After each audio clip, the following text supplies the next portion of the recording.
Hey there. Sorry, I'm just a few minutes late. Had trouble getting this thing to turn on. It's my first time trying live. It's this Brock with straight line delivery. I wanted to make a little video. See if it'll let me hold it in my. Here we go. I wanted to make a little video and answer some of the most commonly asked questions from you guys, so that we can, uh, I don't know, get to the basics of what exactly we do here. A little bit of, and I hope it doesn't say rotate device on your screen. I can't tell, but a little bit of what we do here. I got started in trucking by working on loading docks, became a loading dock manager. Started my own company with a Sprinter truck, which could hold about 3 skids, Sprinter van. Then I got flatbed hot shots. I got a 25 footer because you didn't need a CDL at the time. I was a carpenter. I really didn't know much about freight. And then I signed on with a few people. Didn't have the greatest experience in the world, so I decided to kind of go on my own. A lot of questions that people ask me, and they're good questions, are should I lease on to somebody like you, or should I just go it alone, go by myself? And the answer varies depending on your situation. So if you have a truck and a trailer, you've already got equipment, you've got knowledge of flatbed world or whatever, hot shot or flatbed, whatever you're going to do. If you've got good knowledge of that, then I'd say, yeah, if you don't need to make a ton of money at first and you've maybe got a reserve, or you've got a, maybe your wife makes decent money and you can afford to get started slowly, then it's fine to go on your own, because you aren't going to get the greatest paying loads when you first get started. It took me quite a while to with their, their precious cargo. They've worked hard to lock down customers, and they don't want to give it to just anybody. So they want to see a proven carrier. If you're brand new to it, you've got a good driving record, you've got the desire to work, and you want to make money, then sure, absolutely, lease onto somebody, and you can start making good money right away, assuming you lease onto somebody who does a nice job for you. And here's the difference. And you gotta put yourself in a direct shipper or broker's shoes. They've worked hard to get a client. Whether they're a shipper or a broker. Brokers, I've talked to brokers, say they have to make thousands of phone calls and send thousands of emails to like land one client. So they don't just want to hand that freight off to anybody. And I like to run with people I have a lot of experience with. I love my direct shippers and my return clients that are always there. Those people are fantastic, and they're what helps me earn more money than maybe I would normally earn. But when they send you way out, away from where you normally operate, and you need freight back, well, then that's when I might jump on a load board and go, okay, let's get freight back so that we can do it all over again for that, reliable client that I've had for so long. It pays really good. And what happens is, and those of you who are in freight and maybe call to book your own loads, this, you'll call up, especially direct shippers don't do this as much, but brokers go, what's your MC number? If you're not on a first name basis with them, which I am with a lot of them. But you call a broker you've never worked with, and they'll always ask you, what's your MC number? And what they're asking is, to check your safety and your reliability. They have a lot of companies keep notes on how you perform. So I had a customer, I won't mention them, but I had a customer that we screwed up and delivered late. I mean, we're talking like 4 or 5 hours late because the truck froze up. It just the driver got a hotel room, the truck wouldn't start. He was 4 or 5 hours late. They brought that up for the next 3 years and asked if we had made, I can't remember the words they used, but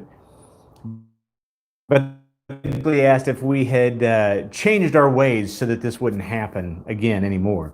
And I just thought that was crazy. One screw up with this customer who we'd always had a great relationship with, but they kept track of that. And so your MC number, when it's less than 6, can you see this on your phone? Look up YouTube straight line delivery and see if I'm all cockeyed and screwed up. I don't know if anybody's trying to send in a message. I got a few questions from Tom and Joe I'll answer toward the end. And if you have any questions while you're watching this, go ahead and type them in while I'm talking. And if you miss it, then just go ahead and type them in and I'll get to them later. I'll answer them in the comments. But your MC number basically tells somebody new that you've never worked with, what kind of trucking company you are, what they can expect, and how reliable you are. And a lot of the bigger carriers that have the really good paying freight will not and cannot assign freight to a truck that is been in business less than a year. Some of their stipulations are we want to see that you've had 3 roadside inspections, because you can take five, six, $700 and start a trucking company tomorrow, but it doesn't really make it a trucking company. So what they're getting at is they want to see that not only have you been running with an active insurance policy for at least a year, but that you've been getting pulled over and inspected so that you really are a real company that actually runs real freight up and down the road. When you're first in business a year, you're not going to have that. You're not going to be a real trucking company that's had 3 inspections and been in business over a year. So that makes it tough to get some of the better freight.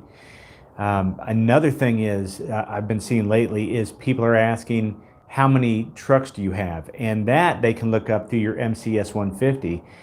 How many trucks do you claim, and your UCR? How many trucks do you claim to have on the roster? And the reason for that is they want to know, if your truck breaks down, can somebody else come and pick it up? Can somebody come save the day from your company? They don't want to have to deal with another carrier if you have a mechanical. So I would lease on to somebody if you're inexperienced and you need to make money now.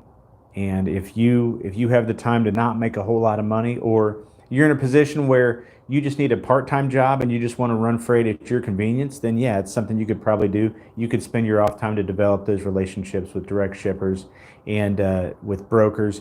Maybe run some of the not quite as profitable freight at first until you get to gain people's trust, and they'll give you better paying freight. A direct shipper is fantastic. I've got a few of them we run for, and they pay really well because the broker's not taking their cut. They don't have any loyalty to you, and they only have one facility that they ship out of generally. That's the downside to a direct shipper. So if they decide, hey, I'm taking my company and we're going to be asset based, we're going to run our own trucks, we're not going to use you guys anymore, you're out of work.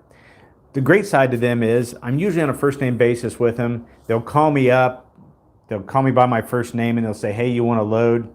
It's usually spot on. They give me freight and it pays really well. And I've had really good experiences with direct shippers. I've also had bad experiences with direct shippers where they get a little too comfortable and they're late with getting their order ready. So they tell you to come in at this time and it's not ready for a few more hours. So you got to watch that kind of stuff. I use brokers to get back from, or backhauls from, where my direct shippers send me. So if they're not sending me on a round trip, then what I'll do is I'll use a broker and a load board to get myself back from where the direct shipper sent me. And you don't have to have quite as good a freight to make the whole round trip worthwhile, although that's what we go for. It's better than driving empty. So another thing you need to think about if you're going to go on your own as opposed to lease on with somebody is, do you want to make all the phone calls? Do you want to deal with all that to get your truck loaded? See, we have freight coordinators here that really understand where your truck is, what it's capable of, because we can see your logs. We also talk to you, and we can best decide where your truck can go legally for the most amount of money. There's a big difference between that and having a direct shipper who just expects you to be back at their doorstep every morning. If that's the case, how much do they have to pay you to be able to go out, run back empty, and run back out again? And then if their equipment breaks down, do you have freight that day, or do you have to sit in the parking lot? Do they expect you just to wait and be at their beck and call? Those are some of the things that you have to think about. Another thing is billing. If you start your own business and you start doing your own billing, I use Apex Capital. And the reason I do that is because I have a whole team of people working to bill for my freight 5 days a week. And if I try to do that myself, or I had one of my team members try to do all the billing for a week's worth of freight, you've got 5 or 6 loads per week, maybe 7 per truck. So I've got to pay somebody to do all that and then hunt them down when they don't pay, because they don't pay on time. Almost half of them don't. Another thing that using Apex does is not only do I have a team of people working for me to get my bills paid, but they have a credit checking system. So I can get online, I can type in the company I'm thinking about working with, their MC number if they've got one, and then they can come back with an acceptance or a denial of credit. And what that lets me know is if these people aren't paying their bills to Apex, then they're probably not going to pay the bill to me either. So that lets me know, hey, maybe I don't want to work with this company. There's brokers going out of business all the time. There's direct shippers, great big, huge facilities, steel mills that you would think never have a problem. They go bankrupt. And when they do that, everybody takes a chunk of their bond, and if they owe you 4 grand, you'll be lucky to get $300 or $400 out of the whole thing. So not only do they have people working around the clock 5 days a week for me to take care of my billing, I don't have to mess with it. I just send it to them. They do all the credit collections, and they provide a service where I can credit check anybody I'm going to work with. So I already know that this person has a really high probability of paying their bills. Now, Tom and Joe had a question I want to get to, and it's something I get a lot of. Tom asked, should I get a Cdla, or can I make enough money, with 26,000 pound plated truck? And my experience has been this. I did have a truck when I first started out, 2 of them actually, plated for 26,000 pounds. And we had some guaranteed freight, and we used the load board to get back, and it all worked pretty well. The problem I ran into was when we started going further and bigger, and I lost some of that guaranteed freight, or they left us sit in a parking lot for a day because their product wasn't ready. Then I had problems filling those trucks because they'll only handle 25 feet and about 10,000 pounds. So the truck was plated for 26,000, and the trailer was a 14,000 GVW trailer. All right. So I think the truck grossed it. I don't remember. You add them up, and it was both 25,000 pounds or less. But anyway, that's okay if you've got a specific deal in the place where you live, and you just want to run a little bit of freight, and you're going to book yourself, and you're going to do all your own billing. You don't need to lease onto somebody. Maybe you can get by with that, depending on how much money you need to make. Now, with a CDL truck, you can haul obviously a lot more weight. A 1-ton truck with a 40-foot trailer, we usually have those plated for about 40,000 pounds. Now, when we kind of switched over to running just CDLA trucks, I had a guy that was still with me. He was grandfathered in, and I kept him busy. He was a really, really productive guy. I'd say for the amount of feet of trailer that he had, he was one of the most productive people that I had. But he kind of capped out. I mean, his best week would be $4,500, maybe $5,000 if he got lucky. Whereas the 40-foot trailers, that's their normal week. A good week for a 40-foot trailer, is upwards over $6,000 a week. So you can see that just having the CDLA and a little bit more expensive trailer and paying a little bit more for tags, if you're making $1,000 more a week, that's $52,000 more a year. So it definitely pays for itself. Another added benefit that most people don't realize is, and I got into this a little bit more deeply in another video I made, and I'll put it up here soon, but insurance companies, for lack of a better term, just don't really like non-CDL truck drivers. And it's because, one, if you're running near your house, you're not on electronic logs, maybe they don't know where you're at, you don't have to take a drug test, and you don't ever have to prove that you can drive a truck. So it makes them nervous. So I ran into issues years ago finding insurance for my non-CDL trucks.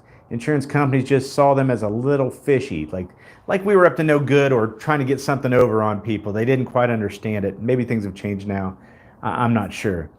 Um, so, Tom, I hope that answers your question. If not, again, you can ask for more feedback. And I also made a video earlier in the day that I'll upload that goes into a little bit more detail.